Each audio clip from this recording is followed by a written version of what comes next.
mga facilities. That's what I'm saying. Siguro po, next time, next hearing po, next year siguro, we can add siguro, capital outlay for, kahit umpisahan po muna natin sa Luzon, maglagay po tayo ng bawat region. Total, 5 region lang naman po dito sa Luzon. We're going to be happy lang po ang home for the aged natin sa Luzon. How many? 2? For Luzon po, we have the NCR in Graces po ito, and then we have the Home for the Elderly dito sa Calabarzon na po ito, region. So, meron na po tayong 2, 3 na lang po muna kailangan natin. Siguro, Region 1, sa CAR pa pala, CAR, Region 1, Region 2, Region 3, yun po siguro, at saka Region 5. Ano po? You agree? Yes, Mr. Chair. Alright, sige po. I want to hear dietary services. Sige po, paano po ito? Ay, okay, tapos ka na dyan. Ano pa ho? Ito, psychological services. Ano pong activities po nila? This is to address the emotional and mental health of our senior citizens, particularly concerns related to abandonment. So, may mga psychological concerns din po kasi yung mga pumapasok na clients dito. So, they need interventions of our psych team na ini-evaluate po nila or pinaprocess on how they are in terms of their mental well-being po. Yung mapapansin ko lang po kasi, attorney, pag mga senior citizen, nilagay mo sa isang lugar, nilimit mo ang kanilang movement, lalo pong nadidepress. And that depression leads to, alam mo na, diba? Nagdadasal na lang yung Lord, kunin mo na ako, wag mo na ako gisingin because wala silang ginagawa. Siguro, might as well, we could add din yung sa inyong mga care facilities, yung keeping them busy, turuan po sila ng mga maliliit na mga artwork, di ba, mga gansilyo, pagtatahi, pagpipintura, para meron pa silang. The problem with our senior citizens, ma'am, they still want to contribute in this country. Kaya po marami po tayo mga senior and they feel na left out, they're so useless. Kaya most of them, they die because of parang they felt like they're already abandoned and wala silang saysay sa mundong ito. Rather than just letting them sit there sa isang tabi, give them something to do. Siguro matutuwa pa po sila with that situation. Go ahead po. Yes po, Mr. Chair, we do have recreational and other cultural activities for our senior citizens, which, ayan po, we provide physical, social, and cultural development, and we also make them pina-participate din po natin sila sa mga activities po ng mga centers natin like yung mga anniversaries or if there are events like Christmas parties, mga ganun po. We do also have anniversaries ng centers. May mga ganun po tayong mga activities for them. And also, we also have group work activities din po that includes opportunities to build and strengthen social relationships. So, may mga ganun din naman po tayong programs and services for our clients. Before you continue, Attorney, I would like to acknowledge the presence of Senator Christopher Bongo. Thank you, Senator. Salamat, Mr. Chair. I'm here to support our chairperson. Matagal po kami magkasama rin po noon. Lalo-lalo na dito. Since dati po siya secretary ng DSWD at ako naman po parati ko nakasama yung DSWD noong panahon ni former President Duterte, lalo-lalo na po sa pagtulong sa mga nasalanta. Ako, kahit isang sulok ng Pilipinas, kung napuntahan ng DSWD yan, ako po nakapunta na rin po from Batanes, mula Pari, Santa Ana, ang dulo rin po ng Cagayan hanggang Hulo. Napuntahan ko na po yan. At napakalaki po ang ginagampanan ng DSWD. At itong social services, yung mga ayuda. At sana po masunod itong bawat buhay mahalaga sa DSWD. Ako po naniniwala na dapat unahin talaga yung pinakamahirap nating kababayan na walang ibang inaasahan kundi na yung gobyerno. Pera po ng taong bayan yan, ibalik po sa kanila sa mabilis na paraan. I am one with our chairperson dito sa kanyang layunin. Importante rito walang pinipili. At in fact, Mr. Chair, patulong na lang rin po dito lalo-lalo na po sa senior citizens ngayon na meron pong about 1 million senior citizens na nasa waitlist, hindi po nabibigyan ng social pension na ayon po sa Republic Act 11916 na in-increase po from 500 to 1,000. Ako po'y patuloy na mananawagan sa lahat ng ahensya ng gobyerno, even dito sa Senado, sa Kongreso, magtulungan po tayo. Bawat piso, bawat sentimo, napakahalaga po sa mga senior citizens. Kahapon lang po, meron akong kasalubong isang matanda, 68 years old, nagtitinda ng turon para may tutustos sa kanyang pamilya. Dapat sa ganong edad, hindi na po nagtitinda yung lola. Dapat po meron siyang matatanggap sa gobyerno, pambili ng gamot, pambili ng pamasahe.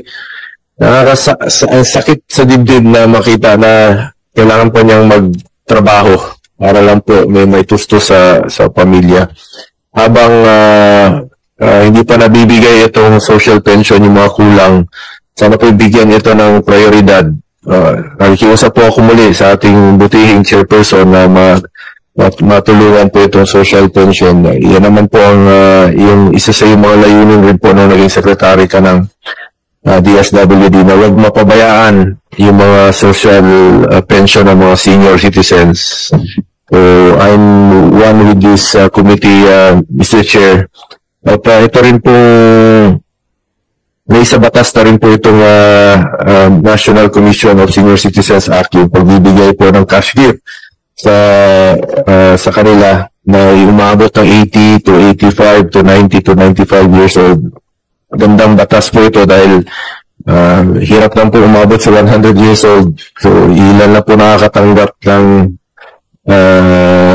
incentives, no? Ako, saksi po ako, may mga 100 years old na nakakatanggap pero mahirap talaga. So, tamang-tama po itong batas na ito na makakatanggap na po ang 80, 85, 90 at 95.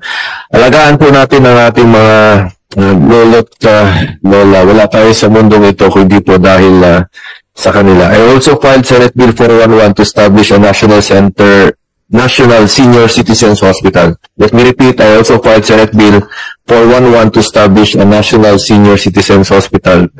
This only provides our commitment in bringing welfare services closer to our senior citizens. Huwag ko natin pabayaan ang ating mga lolo't lola. Maraming salamat po, Mr. Chair. Asahan niyo po bilang inyong Vice Chairperson po ng Committee on Social Justice, Welfare and Rural Development. Patuloy po nating isusulong yung mga programang makakatulong lalong-lalo na po sa mga mahirap nating kababayan. Salamat po. Well, with the indulgence of Senator Bongo, may we hear from Attorney Baraan of the Department of Budget Management. Ano po nangyari pala sa social pension po natin at marami pong hindi pa nabibigyan. Are we reviewing? Maglalaan po ba kayo ng pondo sa mga hindi pa po nakatanggap? Kasi parang mahaba po yata ang waitlist, if I'm not mistaken. Good morning, Mr. Chair. Honorable Senators. On the part of the DBM po, we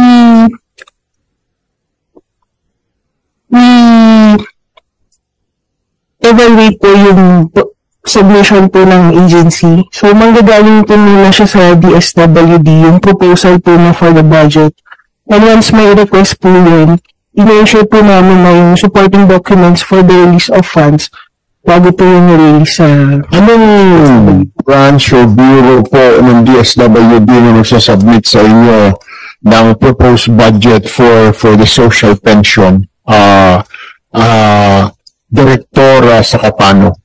Would you happen to know anong bureau? Kasi may urgency din po ito. Yung sinasabi po ni Senator Bongo na social pension. We cannot just close our eyes and go on with our lives every day.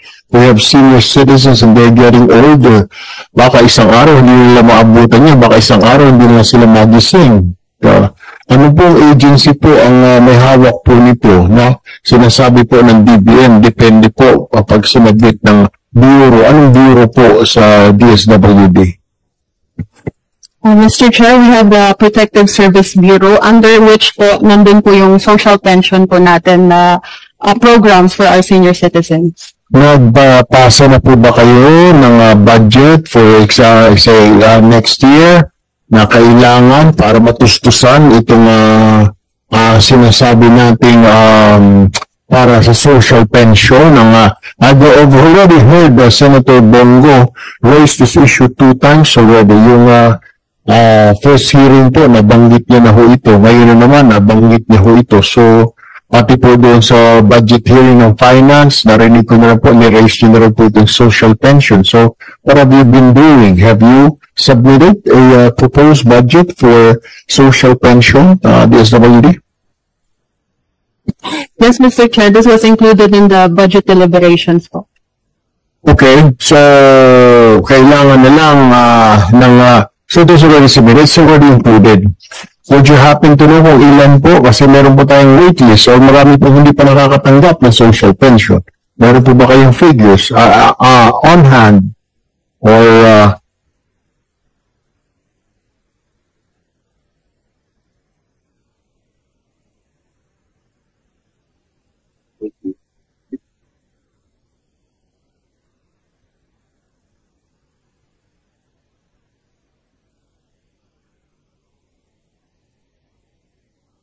We have an estimated 865,000 waitlisted po applicants for the program. iyan po ba ay sinubmit po ninyo sa budget proposal po ninyo para matustusan po yan ng Department of Budget and Management? I believe hindi naman po binawasan ang budget ng DSWD bagkus. Nadagdagan pa nga po doon po sa ibinigay ng Pangulo na 36 billion po out of the flood control project. Yes, Mr. Chair, this was already submitted. Okay. So, Attorney Baraan, ito po yung nasubmit na po sa budget proposal for next year. Kasama na po ito. So, do we expect na itong mga senior citizens po natin na hindi pa po nakakatanggap ng social pension ay makakatanggap next year? Yes po, Mr. Chair, once po submitted ng DSWD. Once submitted. Senator Bongo, mabibigyan na rin po yung mga senior citizens natin Mr. Chair, pakiklaro lang po yung, kasi may waitlist na 1 million. Yun po yung na-mention ni sa budget hearing with sa DSWD na hinahanapan pa yata nila ng pondo or wala pang pondo kasi waitlist po ito. About 12 billion po yata ang kailangan. At wala po daw sa budget, even sa tier 2, wala po yata. Yun ang gusto nating pagtuunan niyo po ng pansin sa tulong po ng mga kasamahan natin dito sa Senado, sa Kongreso. And I'm appealing once again sa DBM, especially sa DBM, kung magawa niyo po ito ng paraan po, please, kasi naman masayang po sa mga walang kwentang flood control project na yan na ginagawa pong gatasan ng ilan.